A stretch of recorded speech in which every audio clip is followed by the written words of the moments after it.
पिछले क्लास में हम लोग जो है 45 नंबर तक के प्रश्नों को कर लिए थे।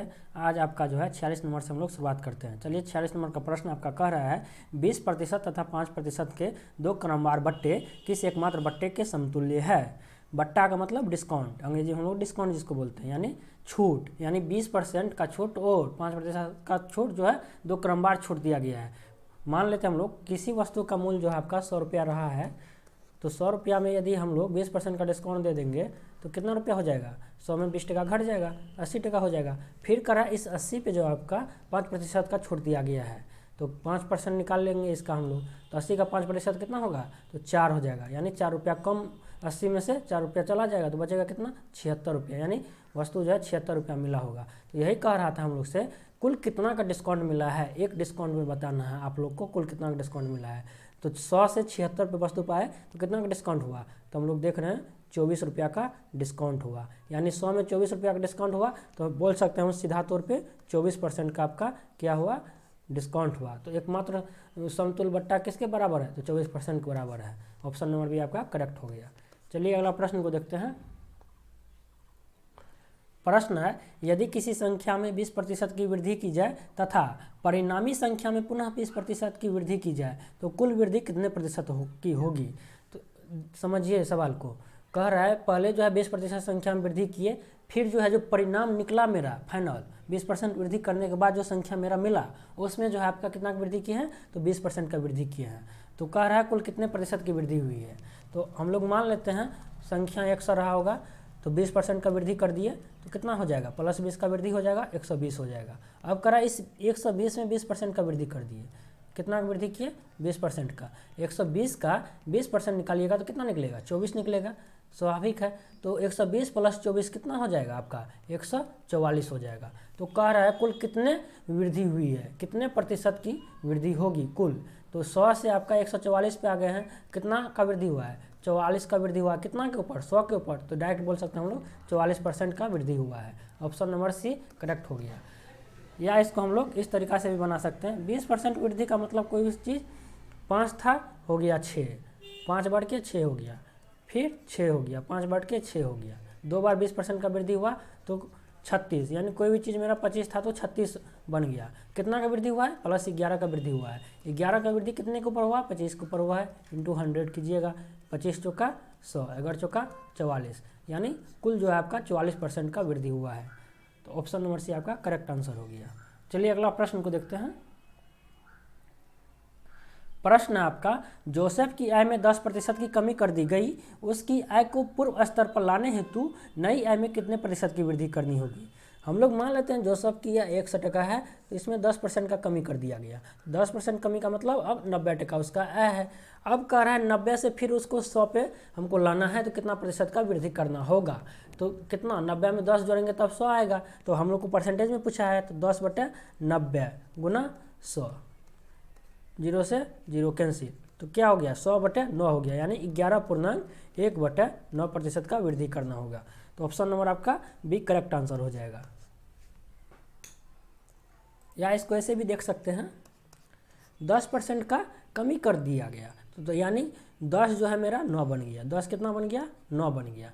अब कह रहा है हमको 9 से फिर 9 जो है 10 जो है मेरा 9 बन गया। अब जो है हमको 9 से 10 पे आना है, 9 से 10 पे आना है तो सीधा रिवर्स कर देंगे, उसका उल्टा कर देंगे, तो 10/9। अब गुना हम लोग को कितना करना पड़ेगा, तो गुना हम लोग को परसेंटेज हम लोग को कह रहा है निकालने के लिए। तो परसेंटेज निकालने के लिए कह रहा है तो कितना का वृद्धि करना पड़ेगा, हम लोग देख रहे हैं 9 में 1 का वृद्धि करना पड़ेगा, कितना का वृद्धि करना पड़ेगा, तो 1 का, तो 1/9 गुना 100, तो हो गया आपका 11.1/9%।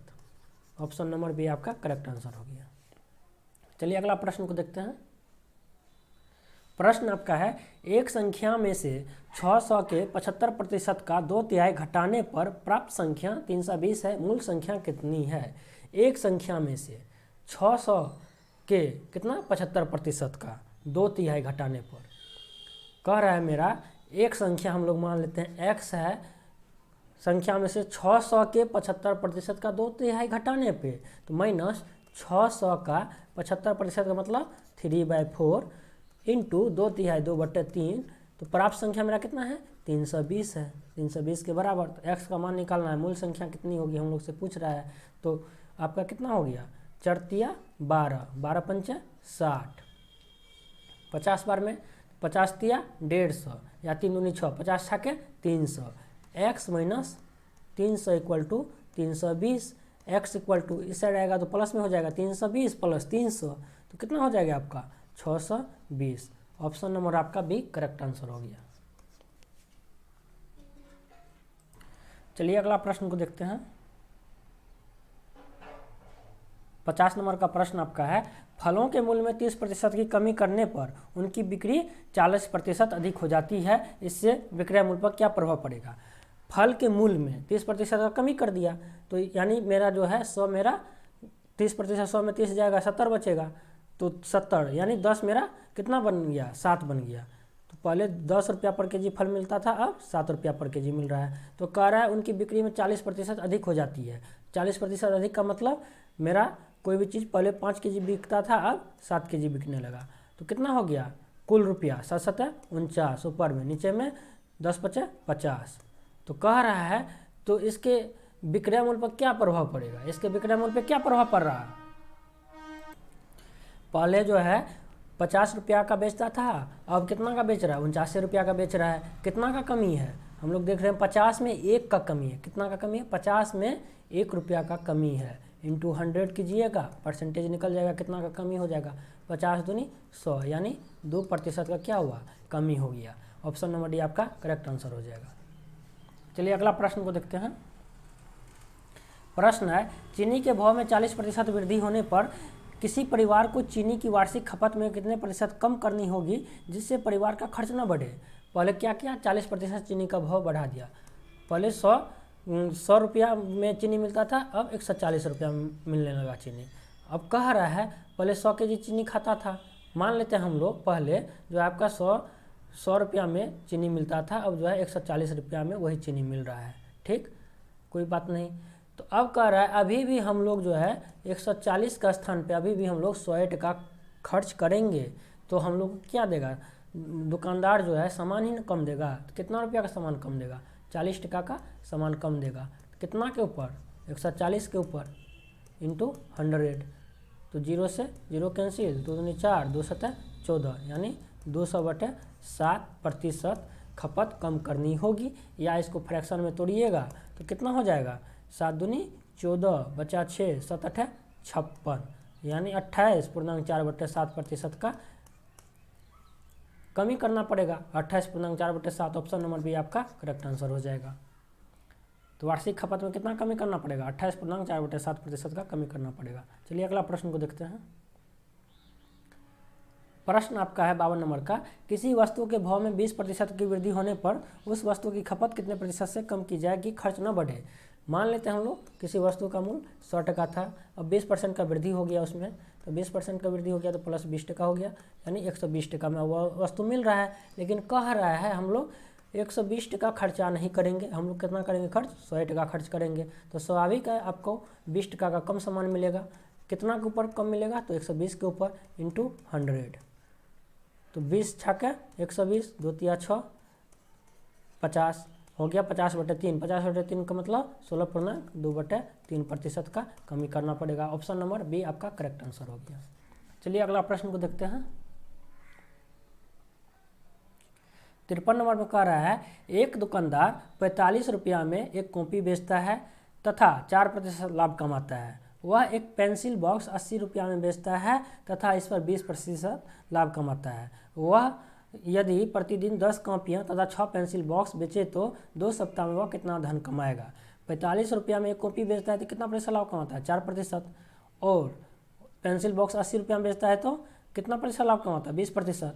तो कह रहा है यदि प्रतिदिन 10 कॉपी और 6 पेंसिल बॉक्स बेचता है तो 2 सप्ताह में वह कितना धन कमाएगा। तो 2 सप्ताह में 14 दिन होता है, 14 दिन होता है, प्रतिदिन 10 कॉपी और प्रतिदिन 6 पेंसिल बॉक्स। 10 कॉपी का मूल्य कितना हो जाएगा आपका, 45 रुपया में एक कॉपी बेचता है और प्रतिदिन 10 कॉपी बेचता है। 10 कॉपी का मूल्य 450 रुपया, एक दिन में 450 रुपया कमाएगा। और 6 पेंसिल बॉक्स बेचता है 80 रुपया में, तो 8 का 48, 480 टका पेंसिल बॉक्स से मिल जाएगा उसको एक दिन का आमदनी। तो कितना हो गया, 0 8 5 13 बचा 1 4 4 8 1 9, यानी 930 रुपया प्रति दिन जो है वह कमाता है।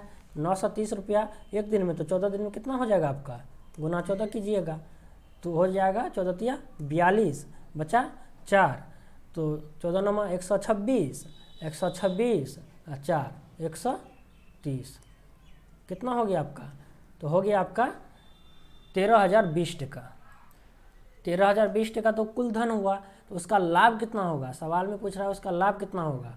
यदि वह प्रतिदिन 10 कॉपियाँ तथा 6 पेंसिल बॉक्स बेचे तो 2 सप्ताह में वह कितना धन कमाएगा, धन तो कमाएगा 13,020 टका, लेकिन उसका नेट प्रॉफिट कितना होगा। नेट प्रॉफिट आपका 450 का 4%, 450 आपका कॉपी पे 4% का लाभ कमाता है, तो 4/100 हो गया आपका, 0 से 0 कैंसिल, 45 चौका 180, 180 जीरो चल जाएगा, बचेगा कितना, यानी 18 टका कमाता है कॉपी पे लाभ, और 480 का 20% लाभ कमाता है, तो कितना हो जाएगा, 0 से 0, 0 से 0 कैंसिल, 48 दूनी 96, यानी 96 टका और 18 टका हो गया आपका 8 6 14, बचा कितना, 9 1 10 1 11, यानी 114 टका प्रॉफिट कमाता है। तो 14 दिन में कितना कमाएगा, तो 114 गुना कितना करना पड़ेगा, 14 करना पड़ेगा, 114 गुना 14 कीजिएगा, तो गुना करने के बाद कितना हो जाएगा आपका, 4 चौका 16, 6 4 बचा 4, इधर 4 4 8 1 9, 96 हो गया, इधर 4 और इधर 1 4 1 5 1, यानी 1596 रुपया हो गया उसका नेट प्रॉफिट। नेट प्रॉफिट उसका कितना हो गया, 1596 रुपया। 1596 रुपया ऑप्शन में दिया हुआ है, तो ऑप्शन नंबर डी करेक्ट हो जाएगा। लेकिन पूछा 2 सप्ताह में कितना धन कमाएगा, तो धन तो कमाएगा 13,020 टका, लेकिन यहाँ पर देना चाहिए नेट प्रॉफिट कितना होगा उसका, तो नेट प्रॉफिट आपका हो जाएगा 1596 रुपया। Option number D correct answer होगा। चलिए अगला प्रश्न को देखते हैं। प्रश्न है आपका 50% अम्लीय 9 लीटर द्रव में कितना पानी मिलाया जाए कि अम्लीय सांद्रता 30% रह जाए। 50% जो है आपका अम्लीय 9 लीटर द्रव में, 9 लीटर द्रव में 50% अम्लीय है, कितना पानी मिलाया जाए कि अम्लीय सांद्रता कितना रह जाए, 30% रह जाए। तो ठीक है, 50% अम्लीय में, अम्लीय 9 लीटर द्रव में कितना है अम्लीय की मात्रा, 50%, 9 का 50% इक्वल टू, अब कह रहा है कितना होना चाहिए, कितना लीटर पानी मिलाएंगे, तो 9 + x लीटर पानी मिला देंगे, तो इसका 30% हो जाना चाहिए अम्लीय की मात्रा। परसेंट से परसेंट तो कैंसिल हो गया, 0 से 0 कैंसिल हो गया आपका, 3 तिया 9, तो 5 तिया 15 इक्वल टू 9 + x, तो x इक्वल कितना हो गया, 15 में से 9 गया 6, यानी 6 लीटर पानी मिलाएगा, तब जो है नया जो मिश्रण होगा उसमें 30% अम्लीय रहेगा। अम्ल का मात्रा कितना होगा, तो 30% हो जाएगा। ऑप्शन नंबर सी आपका करेक्ट आंसर हो जाएगा। चलिए अगला प्रश्न को देखते हैं। प्रश्न है 300 ग्राम चीनी के घोल में 40% चीनी है, इसमें कितने ग्राम चीनी और मिलाई जाए कि नए घोल में 50% चीनी हो। 300 ग्राम चीनी में, 300 ग्राम चीनी के घोल में 40% चीनी है, तो कह रहा है इसमें कितना ग्राम चीनी और मिलाया जाएगा कि 50% चीनी हो जाएगा। ठीक है, 300 ग्राम चीनी में जो है कितना प्रतिशत चीनी है, 40% चीनी है। 300 ग्राम चीनी में आपका 40% चीनी है, तो सीधा बात है 300 ग्राम चीनी के घोल में कितना प्रतिशत है, 40% चीनी है। तो 40% चीनी है, तो दूसरा मटेरियल मान के चलिए दूध होगा या पानी होगा, कुछ में मिलाया गया होगा चीनी, तो उसका मात्रा कितना हो जाएगा, 60%।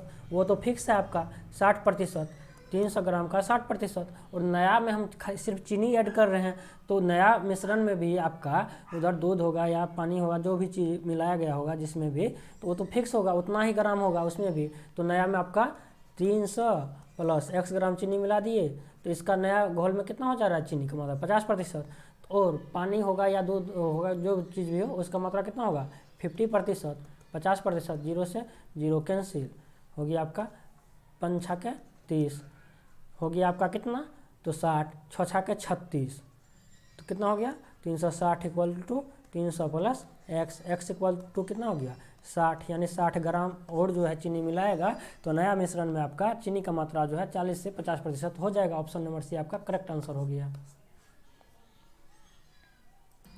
चलिए अगला प्रश्न को देखते हैं। अगला प्रश्न आपका है 3 लीटर चीनी के घोल में 40% चीनी है, इस घोल में 1 लीटर पानी मिलाए जाने पर नए घोल में कितने प्रतिशत चीनी होगी।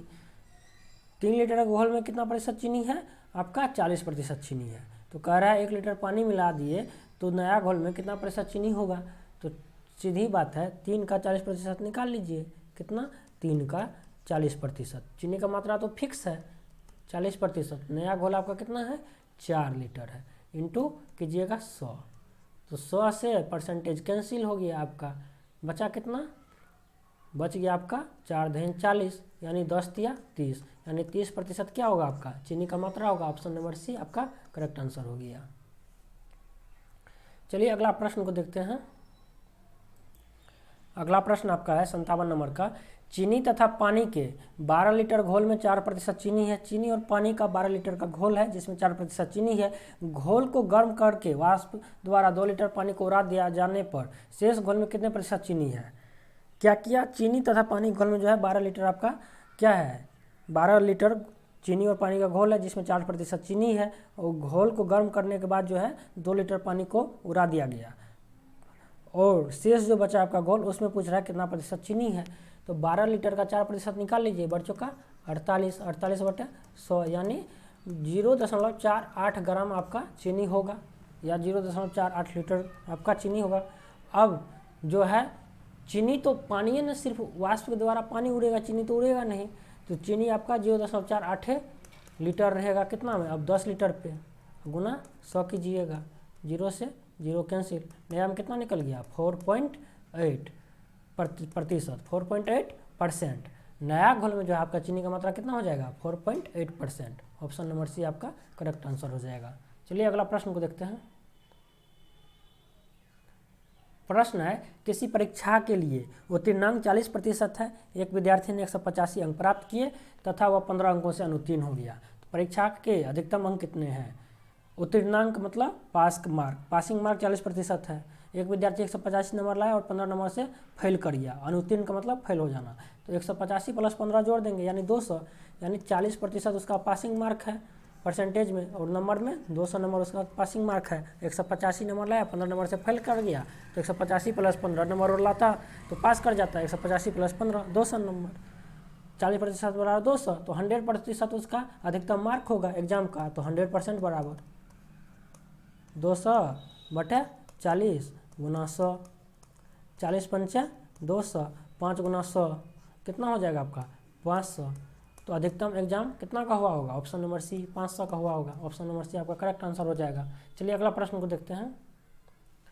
प्रश्न है एक परीक्षा में लड़कियों तथा लड़कों के लिए उत्तीर्ण प्रतिशतता क्रमशः 35% और 40% है।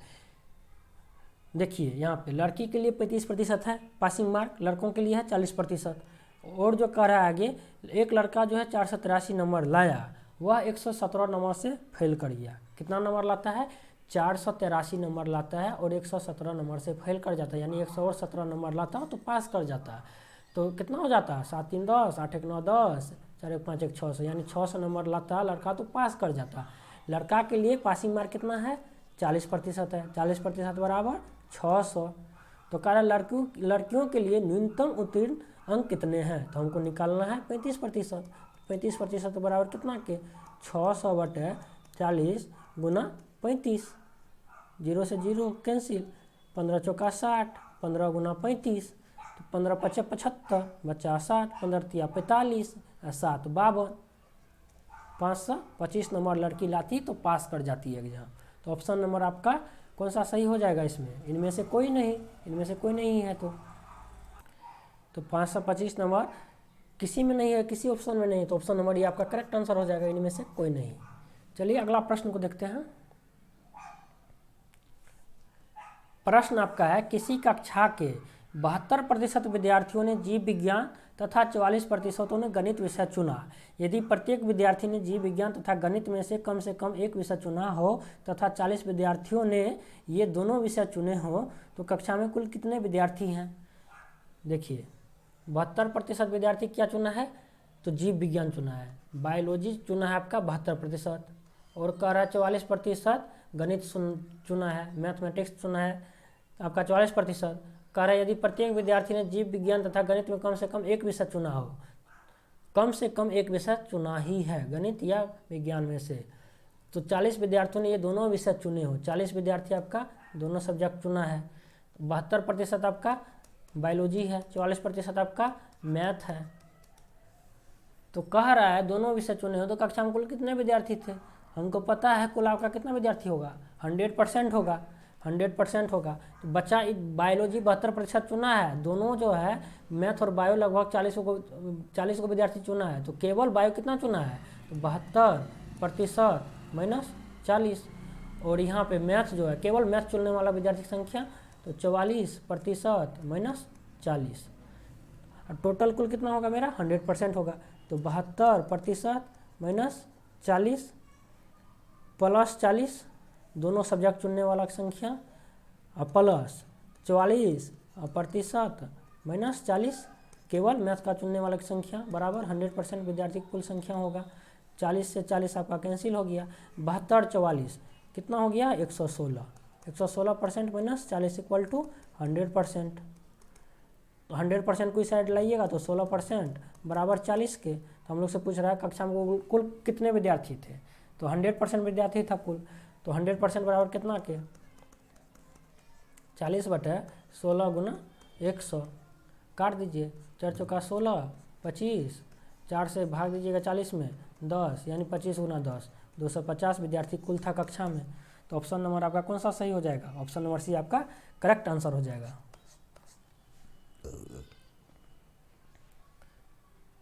आज जो है हम लोग क्लास को यहीं पे ख़त्म करते हैं। 60 नंबर तक के प्रश्नों को आज हमने हल किया है। अगले क्लास में हम जो है 61 नंबर के प्रश्नों से देखना शुरू करेंगे, 61 नंबर से हल करना शुरू करेंगे। आज क्लास को यहीं पे ख़त्म करते हैं। तो वीडियो को अधिक से अधिक आप लोग लाइक शेयर और सब्सक्राइब करें, चैनल को अधिक से अधिक सब्सक्राइब करें और वीडियो को अधिक से अधिक लाइक और शेयर करते रहें। धन्यवाद।